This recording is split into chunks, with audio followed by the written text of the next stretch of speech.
Parashat Lech Lecha, où nous vivons avec Avraham Avinu pendant toute la paracha, avec toutes les fonctions qu'Akadosh Baruch Hu attribue à Avraham, les différentes épreuves, et qui se termine par la Brit Mila, par une des épreuves qu'Avraham a eu à passer, Hitalech lefanai vehiye tamim. Avance et sois entier, tamim. Et nos Chachamim expliquent ce terme tamim de différentes manières. Ça va être le sujet d'aujourd'hui. Tamim, que veut dire tamim? La Mishnah nous dit, alors 3 explications. La Mishnah nous dit dans Nedarim que tamim, c'est après toutes les mitzvot qu'Avraham Avinu a fait, après toute la avoda que Avraham Avinu a fait, il fallait une autre dimension. Cette dimension, c'est celle à laquelle Avraham va arriver grâce à la Brit Mila et qui va faire de lui Tamim, quelqu'un d'entier. La Gemara exprime un peu la même chose mais de manière différente. Elle ne parle pas du passé d'Avraham. Elle dit tout simplement qu'Avraham Avinu va atteindre une nouvelle dimension. Une nouvelle dimension par laquelle par l'intermédiaire de la Brit Mila. Et cette dimension s'appelle Tamim. Donc, deuxième forme de Tmimut. Et enfin, le Ibn Ezra. Le Ibn Ezra nous dit, que veut dire Tamim? Tamim veut dire simple, droit, presque naïf. Ne te pose pas de questions. J'ai donné la mitzvah de Brit Mila, tu accomplis la mitzvah. Ça, c'est la qualité de Tamim. À quoi correspondent ces 3 définitions de Tamim?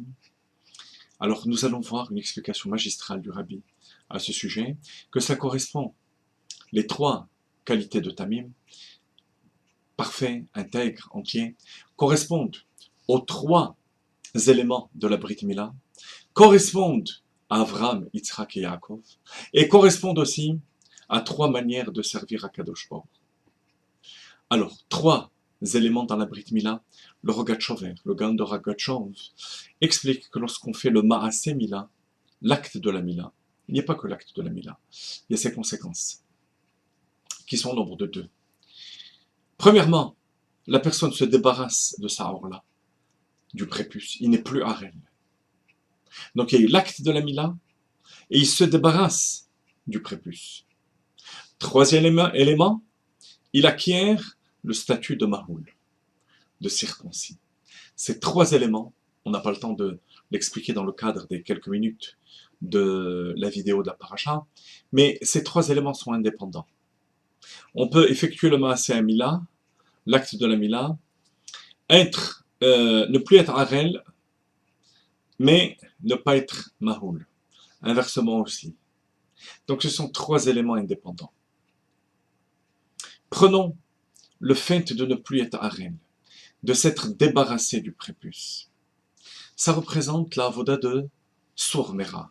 On s'éloigne du mal. Le prépuce, là, c'est la Touma, c'est l'impureté.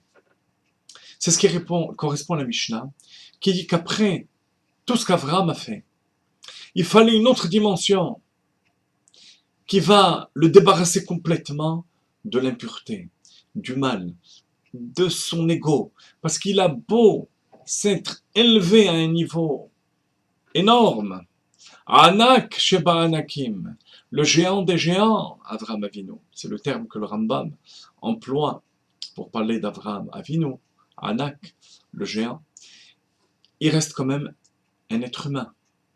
Cet être humain, qui est Avraham Avinu, a encore en lui cet or-là, ce prépuce. Akadosh Baruch Hu va le débarrasser de ce prépuce.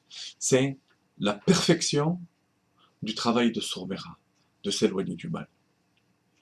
Ensuite, on a la Gemara qui nous dit, indépendamment de tout ce qu'il a fait, acquérir une nouvelle dimension. C'est ça, Tamim. Tamim, c'est pas seulement se débarrasser de ses défauts et être entier de ce fait, mais c'est acquérir une nouvelle dimension dans le bien. Ça, c'est le fait d'être maroul, le fait d'être circoncis. Cette dimension, Avraham Avinu a eu beau s'élever dans la dimension du bien, pas seulement s'est débarrassé de ses défauts, mais s'être élevé dans la dimension du bien, il y a une dimension qu'il ne peut pas atteindre sans l'aide d'Akadosh Baruch. Ça va être la dimension de Asetov, d'avancer dans la direction du bien. Et d'une manière de tamim, entier, lorsque Akadosh Baruch Hu élève la personne à ce niveau-là. Alors une fois qu'on a la perfection dans le domaine négatif, parce qu'on s'est débarrassé des défauts, la perfection dans le domaine positif, qu'est-ce qui manque? Il manque la troisième dimension de tamim, c'est celle que le Even Ezra nous donne. Le Even Ezra nous dit tamim, c'est quelqu'un qui ne se pose pas de questions, qui est complètement soumis à la volonté de Dieu. Alors là, c'est le phénomène inverse. Lorsqu'il s'agit de s'éloigner du mal et de faire le bien, il y a un développement de la personnalité de l'individu. Troisième dimension de tamim, annulation totale. Tamim. Avraham, Yitzhak et Yaakov. Avraham vient de la famille de Terach, Ovdei Avodah Zara, première dimension de tamim. Pour les trois, on emploie le terme tamim. Pour Avraham Avinu, on vient de le citer. Tamim, il va se débarrasser de toute forme de mal.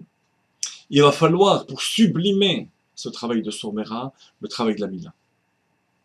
Ensuite, au niveau d'Yitzhak Avinu, Yitzhak aussi est appelé Tamim. Ola Temima.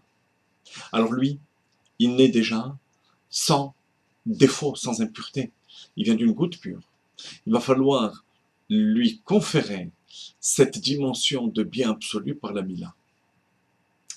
Yaakov Avinu va naître aussi avec une dimension de perfection, et dans Sormera, et dans Asetov, et dans le domaine négatif, et dans le domaine positif, mais il va aller plus loin. Il ne va pas se poser de questions. Il va suivre Dieu partout. Même au Chutz Haaretz. Pour Yitzhak Avinu, ce n'était pas possible.